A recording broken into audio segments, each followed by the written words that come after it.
기다림 끝에 부를 새 노래라는 제목으로 하나님 말씀 전하겠습니다. 우리 성경에서 이 기다림이라는 주제, 이것은 굉장히 중요하게 또 다루고 또 이야기하는 그런 말씀이라고 하겠습니다. 왜냐하면 이 하나님의 때와 우리가 생각하는 시간에 차이가 있기 때문에 이것이 기다림, 이것이 굉장히 중요하고 또 의미가 있는 그런 단어라고 하겠습니다.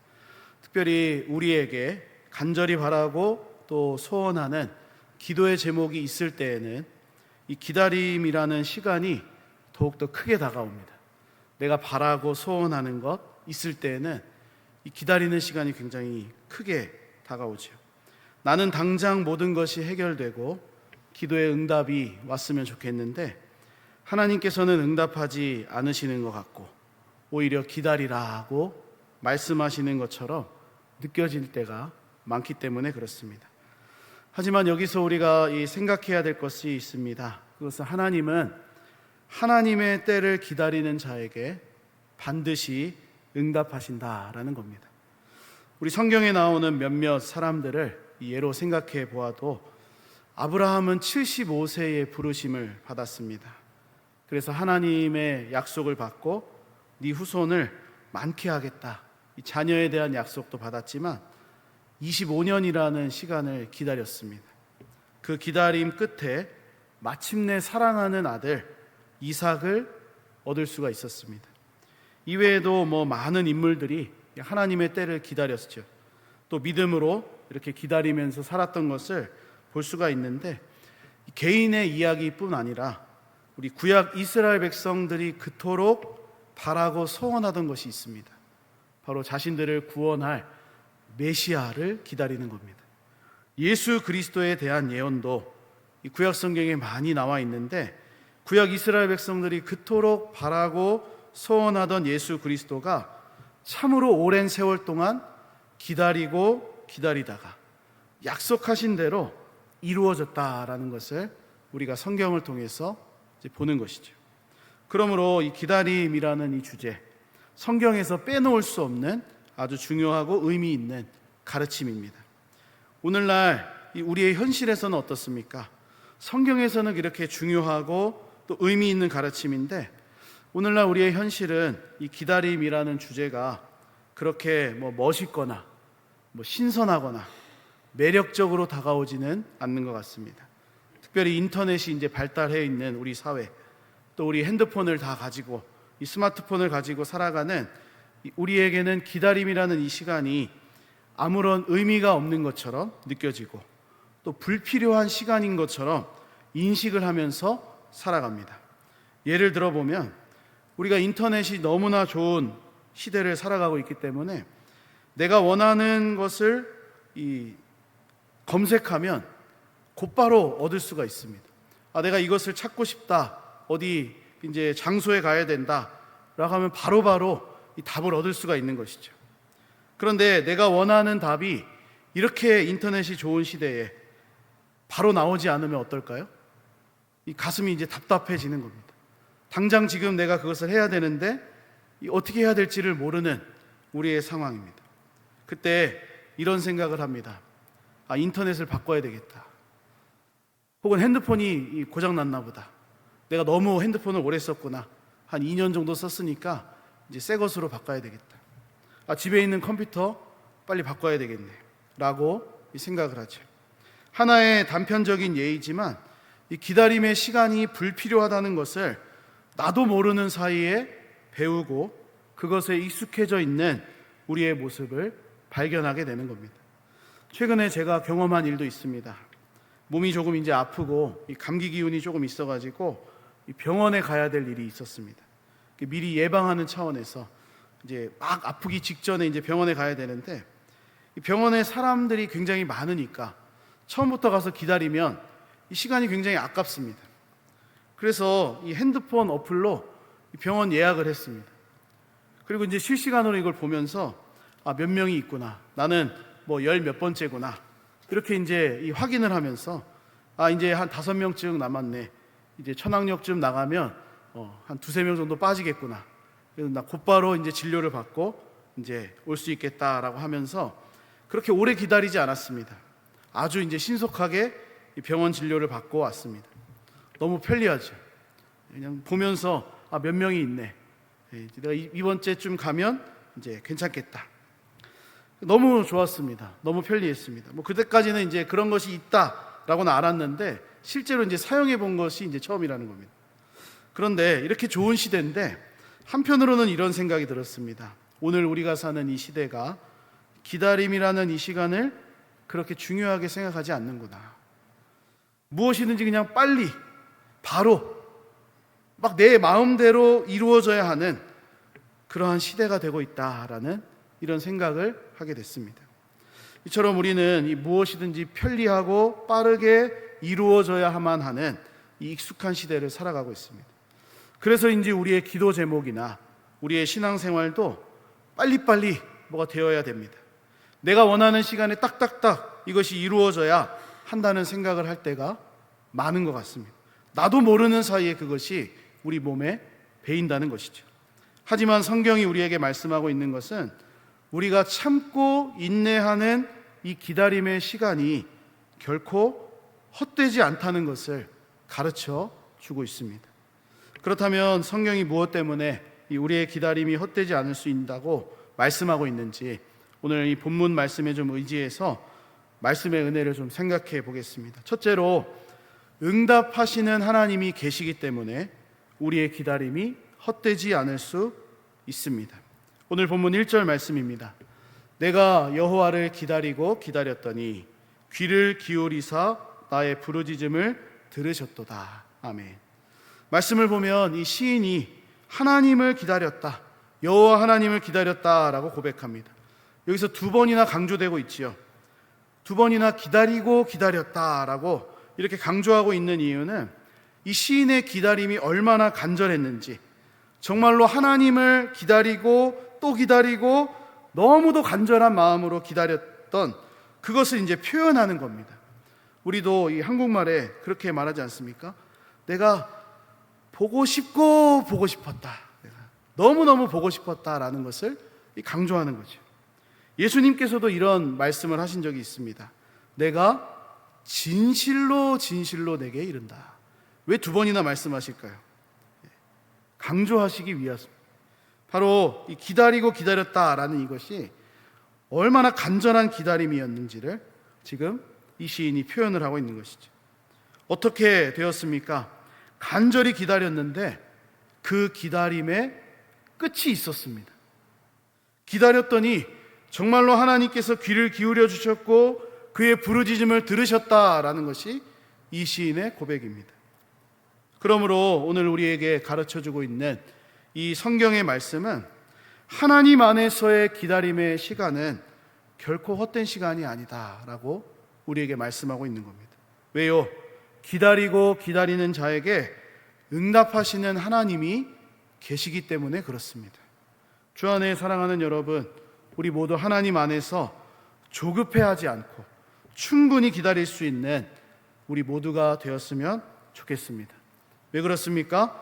우리의 기다림은 결코 헛된 기다림이 아니기 때문에 그렇습니다.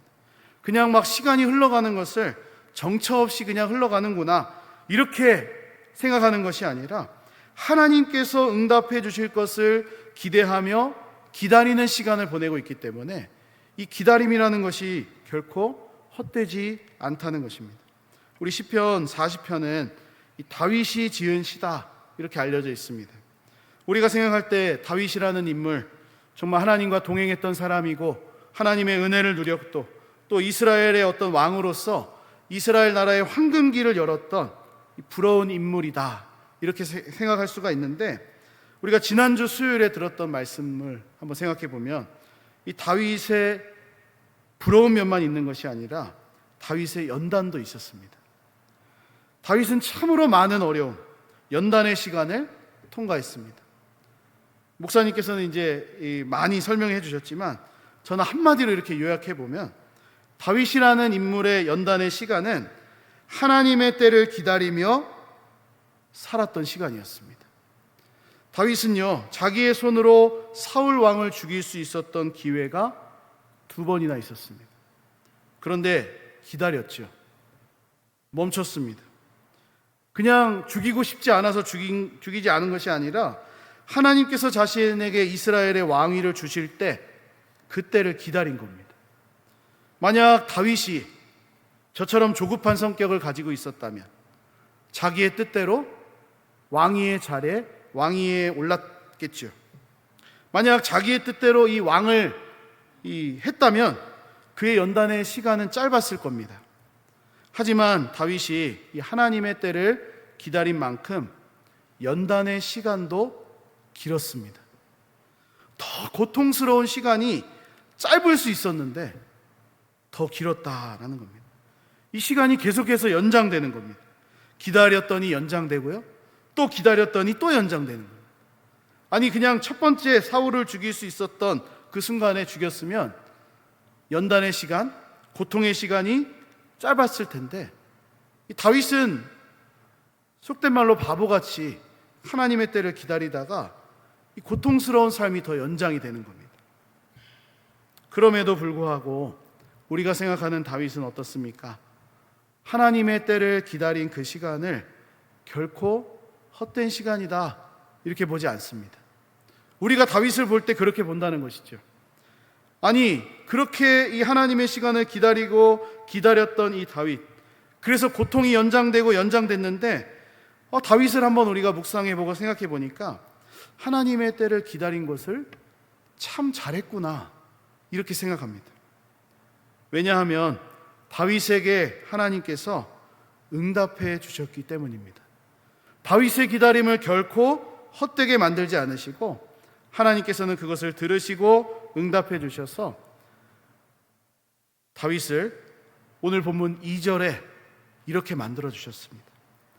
다윗이 이렇게 고백합니다. 나를 기가 막힐 웅덩이와 수렁에서 끌어 올리시고 내 발을 반석 위에 두사 내 걸음을 견고하게 하셨도다. 아멘. 우리 모두 이 삶을 살아가다 보면 이런 일들이 있죠. 어떻게 해서 나에게 이런 일이 찾아왔을까? 기가 막힌 웅덩이들, 이 수렁과 같은 일들 우리가 모두 경험합니다. 그때 우리가 할 수 있는 것이 있겠습니까? 없습니다. 그저 기다리는 것밖에 할 게 없습니다. 어떤 분들은 이 시간이 해결해 주겠지라고 하면서 정처 없이 시간이 흘러가기를 기다립니다. 하지만 하나님의 백성들은 어떻습니까? 아무것도 할 것이 없어가지고 그냥 앉아서 시간이 흘러가기를 기다리는 것이 아니라 우리를 기가 막힐 웅덩이와 수렁에서 끌어올려 주실 우리 하나님을 기다리는 겁니다. 그래서 1절 말씀을 보니까 다윗이 무엇이라고 고백하냐면 여호와를 기다렸다라고 말합니다. 우리는 많은 경우에 내가 만난 문제와 어려움이 해결되는 것을 기다립니다. 좀 더 구체적으로 말하자면 그 문제가 해결되기를 기다리지 그 문제를 해결하시는 하나님을 기다리지 않는 경우가 많습니다. 물론 우리는 다 이렇게 대답할 겁니다. 나의 기도와 간구에는 하나님이 나를 도와주시기를 바라는 그 도우심을 기다리는 겁니다. 그러니까 하나님을 기다리는 것 아닙니까? 이렇게 대답할지 모르겠습니다. 그러나 실제로 우리의 삶을 돌아다 보면 하나님께서 우리의 기도를 들으시고 우리의 어려움과 문제를 해결해 주셨을 때 우리는 그 이후에 어떤 자세로 살아가는지 이것을 생각해 보면 우리가 정말로 무엇을 기다렸는지가 나옵니다. 만약 하나님께서 우리의 기도를 들으시고 어려움과 문제를 해결해 주셨을 때 우리가 더 이상 하나님을 찾고 구하지 않는다면 우리는 무엇을 기다린 겁니까? 그 문제가 해결되기만을 기다린 거죠. 그런데 우리가 기도를 하고 또 하나님의 도우심을 기다렸는데 하나님께서 그 기도에 응답하시고 또 은혜를 베푸셔서 기가 막힐 웅덩이에서 건져주셨을 때 그때 우리가 하나님을 계속해서 찾고 의지한다면 우리는 비로소 하나님을 기다렸던 자로 살아가게 되는 겁니다. 우리가 정말로 바라고 소원했던 기다림은 문제가 해결되는 것이지 문제를 해결해 주시는 하나님을 기다린 것이 아니기 때문에 이것을 우리가 잘 구별해야 된다는 겁니다. 오늘 본문에 나오는 다윗의 기다림 어떤 기다림입니까? 하나님을 기다리고 있습니다. 우리를 기가 막힐 웅덩이와 수렁에서 건지실 그 하나님, 그 간절한 기다림에 응답하실 하나님을 기다리고 있는 이 다윗의 모습을 우리가 보게 되는 것이죠. 적어도 이 다윗이라는 인물은 하나님을 기다렸기 때문에, 그가 정말로 오랜 세월 이 사울 왕으로부터 도망 다니고 또 수많은 어려움과 문제들을 만났지만, 그것이 해결되고 또 다른 어려움을 만났을 때 그는 여전히 하나님을 바라보고 의지하며 살 수 있었던 사람이었습니다. 만약 그가 우리처럼 또는 그냥 일반적으로 문제만 해결되기를 기다렸다면 그렇지 못했을 겁니다. 그러나 다윗은 하나님을 기다렸기 때문에 하나님이 도와주시고 또 건져주시고 또 다른 어려움을 만나고, 이것이 반복되는 그의 삶 속에서 계속해서 하나님을 바라보고 의지하는 자로 살 수가 있었던 겁니다. 주 안에 사랑하는 여러분, 우리도 이 다윗처럼 하나님을 기다릴 수 있기를 간절히 소원합니다. 때로는 지금 당장 내가 겪은 문제, 이 해결되는 것도 하나님의 은혜입니다.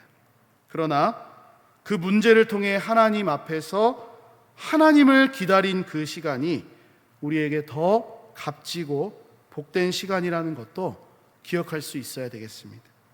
그래서 그 기다림 속에 결국 무엇을 만납니까? 우리를 기가 막힐 웅덩이와 수렁에서 끌어올리시는 하나님을 만날 수 있는 우리 모두가 될 수 있으면 참 좋겠습니다. 둘째로, 우리의 기다림이 헛되지 않을 수 있는 이유는 우리의 기다림 끝에 하나님을 향한 새 노래가 있기 때문에 그렇습니다. 오늘 본문 3절의 말씀입니다. 새 노래 곧 우리 하나님께 올릴 찬송을 내 입에 두셨으니 많은 사람이 보고 두려워하여 여호와를 의지하리로다. 아멘. 다윗은 자신이 경험한 수많은 연단, 어려운 문제들을 가지고 또 그것을 통해 하나님을 기다렸더니 하나님이 정말로 자기를 끌어올리시고 또 도와주시는 것을 경험했습니다. 그런데 이것을 어떻게 고백하냐면 하나님께 올릴 새 노래가 주어졌다, 이렇게 지금 고백하고 있습니다. 여기서 새 노래가 무엇일까요? 새처럼 노래하는 것일까요? 그렇지 않겠죠? 다양한 의미로 받을 수 있겠지만 한마디로 요약해보면 이것입니다. 이전에 불러보지 않았던 노래입니다. 새 노래는 과거에 불렀던 노래가 아니라 정말로 기가 막힐 웅덩이에서 건짐을 받아서 새 마음이 되어가지고 부르는 노래가 새 노래입니다. 한번 생각해 보시기 바랍니다. 만약 내가 거의 죽을 뻔한 상황, 이제 막 죽어가고 있는데 기적적으로 정말 살아났습니다. 그러면 이 죽어가고 있는 상황에서 어떤 마음이 들까요? 내가 이전에는 누구한테 잘못도 했고 또 이런 어떤 실수도 했는데 내가 정말 이때 살아난다면 이제는 내가 정말 사랑하고 섬기고 또 용서하고 이렇게 살아야 되겠다, 이런 마음이 들지 않겠습니까? 이 새 마음이 되는 것입니다. 다윗도 그렇습니다. 우리가 다윗처럼 하나님을 간절히 기다리고 기도할 때 하나님께서는 반드시 응답을 주시는데 우리가 그것으로 말미암아 새 노래를 부르게 된다는 겁니다. 그러므로 우리는 하나님을 기다릴 수 있는 것이죠. 때로는 우리 생각에 하나님께서 더디게 응답하시는 것 같아도 기다릴 수 있습니다. 왜 그렇습니까? 우리의 기다림은 끝이 있다라는 것을 알기 때문에 그렇고, 우리의 기다림의 끝에는 새 노래가 있다는 것을 우리가 말씀을 통해 보기 때문에 그렇습니다. 그래서 이 새 노래라는 것은 우리가 문제와 어려움을 만나고 하나님을 간절히 기다리기 전에는 부를 수 없는 노래입니다. 어쩌면 그냥 아무런 느낌 없이 감정 없이 반복적으로 부르는 우리의 찬양일 수 있습니다.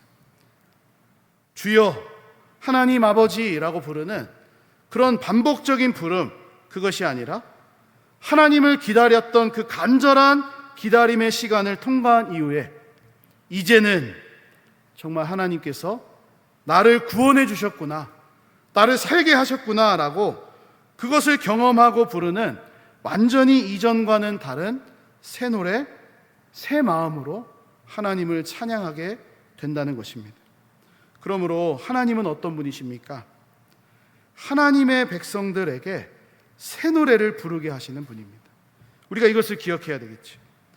그냥 다윗이 너무 좋다, 내 감정이 너무 좋다, 내가 살게 됐으니까 너무 행복하다, 내가 새 노래를 불러야겠다, 이렇게 하지 않습니다. 오늘 본문 보면 이 새 노래를 누가 주시냐면 내가 그렇게 불러야 되겠다라고 다윗이 다짐하는 것이 아니라 바로 하나님께서 하나님의 백성들의 입에 새 노래를 두셨다라고 말합니다. 두셨다. 그러므로 하나님은 어떤 분이십니까? 새 노래를 하나님의 백성들에게 주시는 분이시죠. 우리가 이것을 믿고 확신한다면 하나님을 간절히 기다리고 또 기다리고, 그래서 마침내 우리를 도우신 하나님을 우리가 경험해서 그것을 가지고 새 노래로 하나님 앞에 다시금 나아가는 것입니다. 그렇다면 우리가 기다리다가 부르게 될 이 새 노래가 구체적으로 어떤 것인지 제가 한 가지만 오늘 말씀을 좀 살펴볼 텐데, 이 한 가지만 살펴보면 하나님께서 우리를 위하여 기다리시는 분이라는 것을 배우고 노래하게 된다는 것이 우리가 부를 새 노래입니다. 오늘 본문을 보면요, 이 다윗이 기다렸습니다. 간절히 기다렸는데 새 노래를 부른다 그랬죠. 이게 어떤 의미냐면 바로 하나님께서 나를 기다려 주셨구나, 이것을 알고 부르는 새 노래라는 것입니다. 우리 이사야 30장 18절 말씀을 보면 하나님은 어떤 분이시냐? 기다리시는 분이다, 이렇게 말씀합니다. 그런데 기다리시는데 어떻게 기다리시냐면요, 이는 너희에게 은혜를 베풀려 하심이요 일어나시리니 이는 너희를 긍휼히 여기려 하심이라. 대저 여호와는 정의의 하나님이심이라. 그를 기다리는 자마다 복이 있도다. 아멘. 하나님이 가지고 계신 성품 중에 하나는 하나님의 백성들을 기다리시는 것입니다. 그래서 우리가 하나님을 가리켜서 오래 참으시는 분이다, 이렇게 말하죠. 하나님이 얼마나 오래 참으시는지 우리가 상상도 못할 정도로 하나님은 오래 참으시는 분이십니다. 여기서 기다리고 라고 2번 강조했지만 하나님은 이것보다 더 오래 기다리셨습니다. 그러므로 우리가 감당하기 어려운 일을 만났을 때 하나님을 기다리고 또 하나님의 도우심을 간절히 기다리다 보면 무엇이 깨달아지냐면 오히려 하나님께서 나를 기다리고 계셨구나, 이것이 깨달아집니다. 그래서 이사야 30장 18절 말씀에서 본 것처럼 하나님이 우리를 간절히 기다리시는데 왜 기다리셨냐, 도대체 우리에게 은혜를 베풀어 주시기 위해서 기다리셨다, 그것을 배우게 된다는 것이죠. 그래서 마침내 그것을 가지고 우리의 입술을 통해서 하나님께 올릴 새 노래가 터져 나오는 것입니다. 주 안에 사랑하는 여러분, 이 다윗의 고백, 또 이 이사야 말씀이 정말로 우리의 입술에 있게 되기를 소원합니다. 날마다 하나님을 향한 새로운 노래로 우리가 하나님을 찬양할 수 있기를 간절히 소망합니다. 말씀을 마무리하고 정리하겠습니다. 이사야 40장 30절에서 31절 말씀 보니까 우리 하나님을 기다리는 자, 여호와를 앙망하는 자에게는 이러한 은혜가 있다고 말씀합니다. 소년이라도 피곤하며 곤비하며 장정이라도 넘어지며 쓰러지되 오직 여호와를 앙망하는 자는 새 힘을 얻으리니 독수리가 날개치며 올라감 같을 것이요 다른 박질하여도 곤비하지 아니하겠고 걸어가도 피곤하지 아니하리로다. 아멘. 여기서 31절에 앙망한다라고 하지 않습니까? 이 말은 여호와를 간절히 기다리는 것을 의미합니다. 하나님을 기다렸더니, 하나님을 앙망했더니 하나님께서 새 힘을 주십니다. 새 노래를 주신다. 오늘 본문에서는 이렇게 이제 표현했죠. 특별히 강조하지 않습니까? 오직 여호와를 기다리는 자, 오직 여호와를 앙망하는 자. 새 힘을 얻으려면 하나님을 기다려야 한다는 것입니다. 그것밖에는 방법이 없는 겁니다. 오직 하나, 오직 예수, 오직 하나님을 기다리는 것 외에는 우리가 새 노래를 부를 수 있는 것이 없고요, 새 힘을 얻을 수 있는 방법이 없습니다. 오직 여호와를 앙망하고 기다리는 자가 새 노래를 부르게 되고 새 힘을 받게 된다라는 것이죠. 그래서 우리는 이렇게 찬양할 겁니다. 하나님이 나를 기다리셨구나. 하나님께서 나에게 은혜를 베푸시기 위해서 나를 기다리고 계셨구나. 왜 내가 이것을 몰랐을까? 이것을 알게 되고 이것을 배우게 되는 거죠. 결국 오늘 말씀을 마무리하고 정리하면서 오늘 말씀을 기억하면 좋겠습니다. 오늘 우리 이 시대, 우리가 살아가는 이 시대가 이 기다림이라는 시간을 멀리하고 매력적으로 여기지 않는 그런 시대이지만, 우리는 이 하나님의 때와 시간을 기다릴 줄 아는 하나님의 백성으로 살아가야 되겠습니다. 그래서 우리의 입술에 이 하나님을 향한 새 노래, 이것이 계속해서 고백되어질 수 있기를 주님의 이름으로 간절히 축복합니다.